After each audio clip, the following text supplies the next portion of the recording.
Greetings and salutations, everyone. I hope everyone is doing well today. Today I have a very strange and terrifying subscriber submission. Before we get into it, though, a couple links. As you know, I rely on Patreon, PayPal, and my merch store to help the channel to continue to grow and go. Those links are in the description below. Also, Dogman Frightening Encounters, Volume 1, 2, and 3, the audiobook versions. Written and researched by Tom Lyons, narrated and produced by me, Jeffrey Nadolny. Those audiobooks are available on Audible, Amazon, and iTunes. The links are also in the description as well. Now, everyone, I have taken far too much of your time. Let's get on with today's upload. Shall we?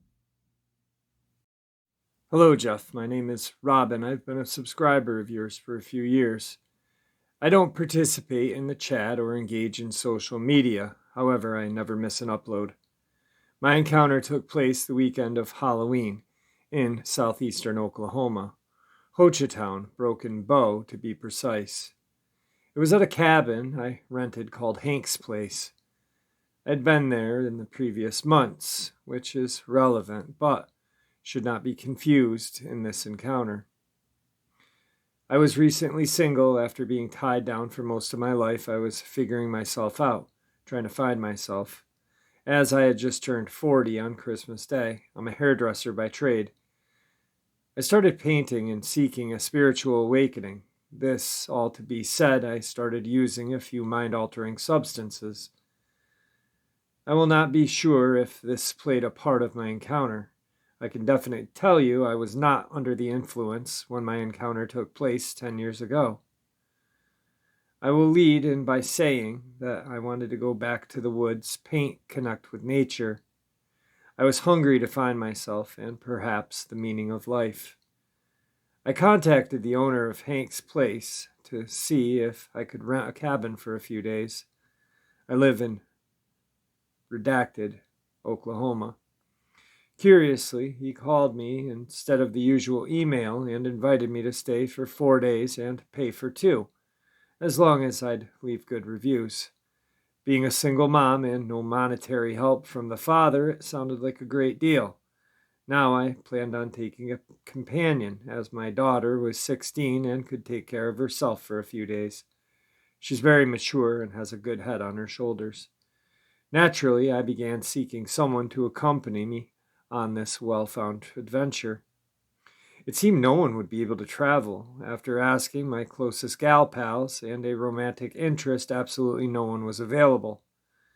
I was a bit saddened by the thought of going alone. However, I chalked it up at best that Spirit was asking me to go solo for a reason, perhaps an awakening.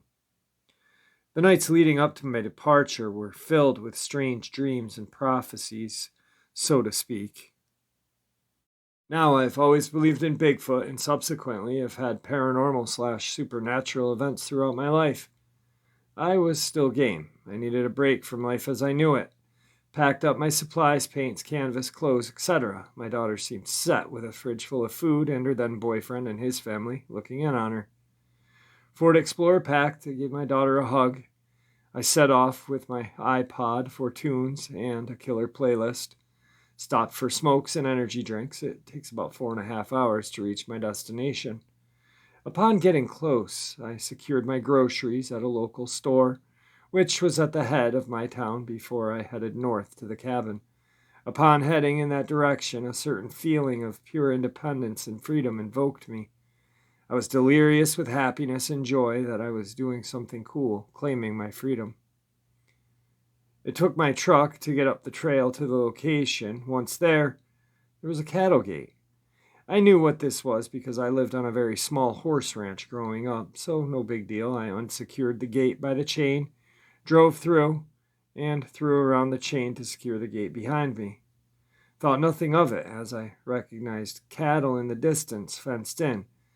I was reminded of my last visit. The cabin was just a few yards down the trail. I parked, unloaded, and began to open up all of the doors and windows. This time of year is pleasant, so no need for AC or any heat.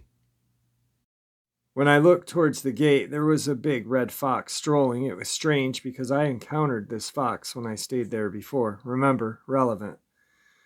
For description, this place is a small 2-bedroom with a screened-in porch, wrap-around deck facing the tree line toward the south, with a 6-person hot tub, bathroom, and laundry area set towards the north side, which on the north side under the carport was a weird U-shaped bunker, if you can call it that. It was locked but seemed out of place unless the owner used it for storing lawn equipment or such. I tried opening it or looking in, but to no avail, was stumped. On the east side of the property was a rock circle thing. Maybe Indian or something, I'm not sure, shrugged it off. I was there to release reality, find myself, right? It was dusk. I wasn't hungry, so I opened a bottle of wine, strategically placed some citronella candles that I had procured from the dollar store, and went outside. Set them upon the corners of the deck, got naked, put my tunes on, pulled back the lid of the hot tub, and not thinking one thing of anyone being around me. After all, I was on 5 acres, relaxed in the bubbling water, wanting to take away the day's drive and reclaim freedom. This was fine and dandy till darkness fell. The candle on the south side kept going out. The others were still glowing well. I relit on numerous occasions. I couldn't understand why it was going out. The breeze on the mountain ridge was coming from a different way. I don't know why, but I started taking pictures behind me, and maybe all around me in the darkness, but I had a presence in mind to snap pictures behind me. Kind of started feeling strange. I thought this was spirit telling me to be a warrior. So I got out of the tub and started yelling things like, "I'm not afraid of you, you can't hurt me," things like that. This is before I realized Jesus and his teachings. I just had a feeling to stand up. Now this is where it gets weird. I must have repressed this memory, but as I recall, I was sitting on the deck out of the hot tub in my robe, looking and seeing what I thought were fireflies, orange, yellow, red.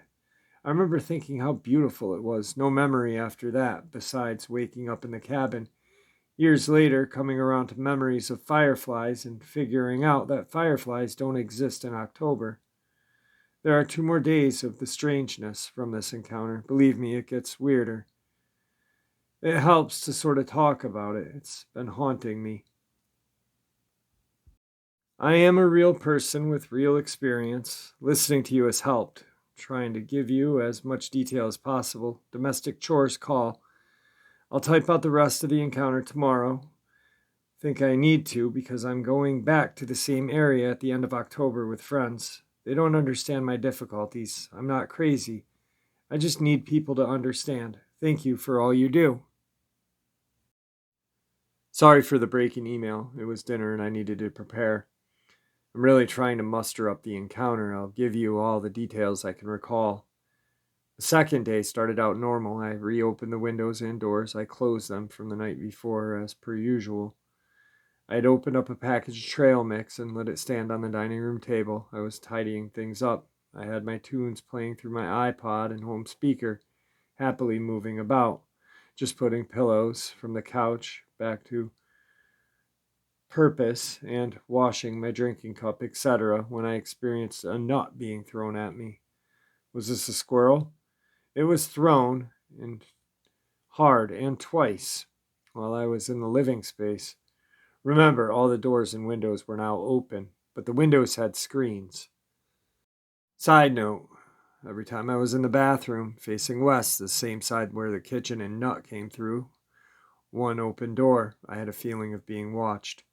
Okay, this is high strangeness. After the nut hit my head, the refrigerator door opened by itself. I had to physically close it. Within a minute, the DVD machine started opening and closing on its own. I stood in amazement. It happened twice. At this point, I thought I was losing my mind. I got dressed and decided to hike about the property. I was super freaked. Thought the place was haunted, but kept my thoughts on thinking I'm being tested. Now, I know most people would have hightailed it out of there, but I said to myself, it's just a test. Hell, I had been through a lot of physical and emotional abuse from men I was around in my life. I can endure. Walking the perimeter of the property, I came across a patch of high grass that was laid down flat. I was intrigued, and I noticed a clean cow skull laying in the laid down grass. It was exactly in the same place I saw the big fox when I arrived. Thinking it may have been its bed, I moved on. Now I came to a place where the barbed wire fence that kept the cows on the other side was almost pushed down to the ground. That freaked me out a bit. And again, I got the feeling of being watched. I kept going, and to my surprise, another few yards, there was a dead bird. Sparrow? No idea. I took pictures of all this. On the end, my pictures were deleted or my SIM card removed. More about that later. I decided to walk in the Indian stone circle and call it good. Later, I looked at my phone, which was primitive at the time. The images were astonishing. I had to mess with the color and effects and so on, but I think I captured a sign, a Dogman. That being said, it was an image and I lost my SIM card. Explain in a moment.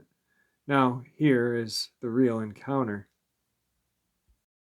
Third day, I'm still making the most of it, shaking off anything that seems malevolent.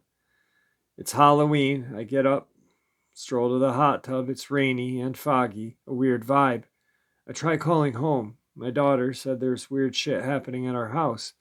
Paintings falling from the walls, strange sounds, water coming on in a faucet. She said, whatever you're dealing with, it's happening here. Signal drops. I know I have to confront evil. I'm not running home. That night I went into town. I wanted to buy a fire starter to build a fire. They had none. I went to Grateful Head Pizza. It was closed due to a local party of chamber personnel. I crashed it. Not my famous moment. An hour later, I'm alone, trying to make a fire in the fire pit to no avail. With all the starter and firewood, would not light. I'm sitting on the screened porch. The woods go silent. The hair on my body rises. I feel terror. I run inside and lock the doors. Seconds later, the door handle jiggles, and the property lights that were around the cabin go off.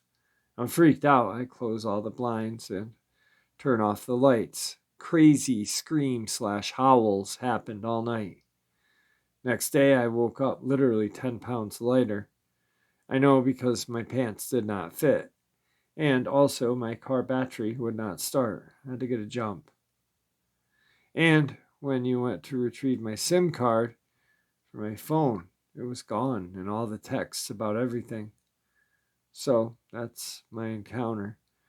I'm going back to the area because of its beauty, but if Dark Waters is right on the migratory pattern, I may need to be aware.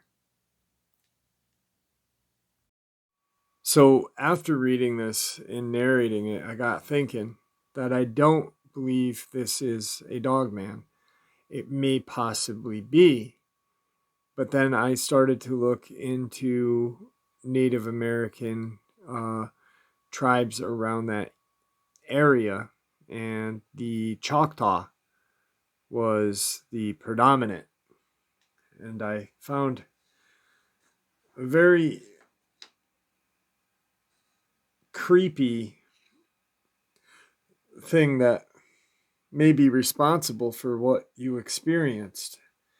And it's called the Shemp. All of the evil spirits of the Choctaw have followed them for long journeys from the western part of North America. The witches, demons, and the monsters came with the Choctaw people. But the most horribly frightening of all of these beasts is a hideous monster the Choctaw called the Shemp. The Shemp is a giant in the form ugliest Choctaw beast. He lives in the deepest part of the woods, so far in the forest that no Choctaw has ever been able to find the location of his huge dark cave. Shemp cannot stand brightness or the sun or open air. The smell of blood will attract him, and he will follow the person who has been hunting and carrying wounded game. Shemp do not have good vision, but have keen sense of smell. and they can track a person or animal. Shemps make whistling noises as he stalks through the forest. His scent is terrible, that many people have died from his odor. While he looks like a gigantic form of Choctaw, he smells like a skunk. Some of them are hairy, like an ape, while others hairless. The Choctaw will not live in an area where the Shemp will live or be spotted. Choctaw will be often caught or chased by a Shemp. If someone were to drop a small game such as a rabbit or squirrel, the Shemp stops to eat it and may be drawn off your trail of the blood of a small animal. Shemps had followed the Choctaw people along their journey from the western United States. They say that all Shemp have returned to the west now, but today some Choctaws still hear whistling sounds in the woods and catch that strong odor. Choctaws will still drop small animals when they think the Shemp is around. You may never know that the Shemp have returned to the west. Now, there are other Native American tribe out that way.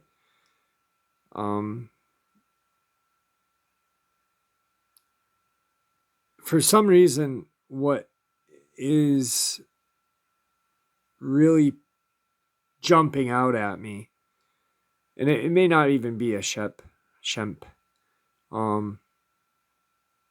It may be something completely different. It may be a trickster. The fox was spotted twice.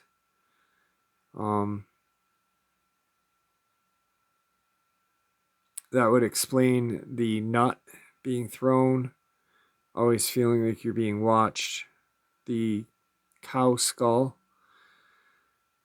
So, not really sure. It could very well be a Dogman, but for some reason, Native American lore is popping out at me very hard on this one. And I'm no expert, but I'm just giving you my own opinion. And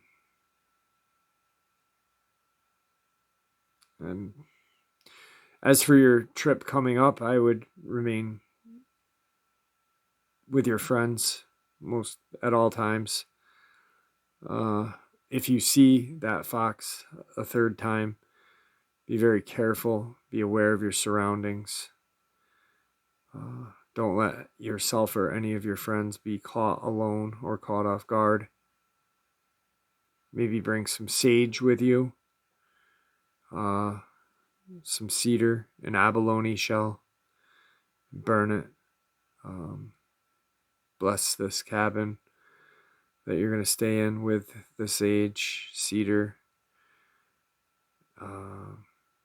While you guys are on the porch, I would burn cedar, but bless all around the area as well.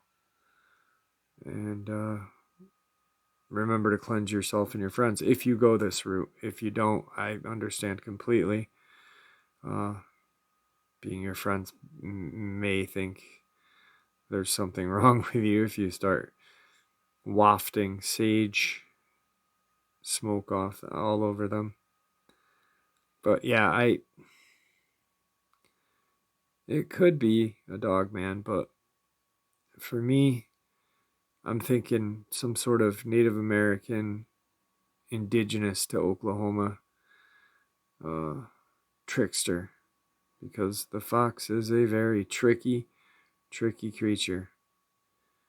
So anyway, with that, I want to bid everyone thank you for listening.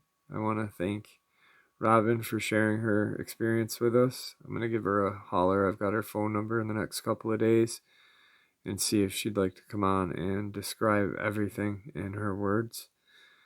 And yeah, so with that, see ya!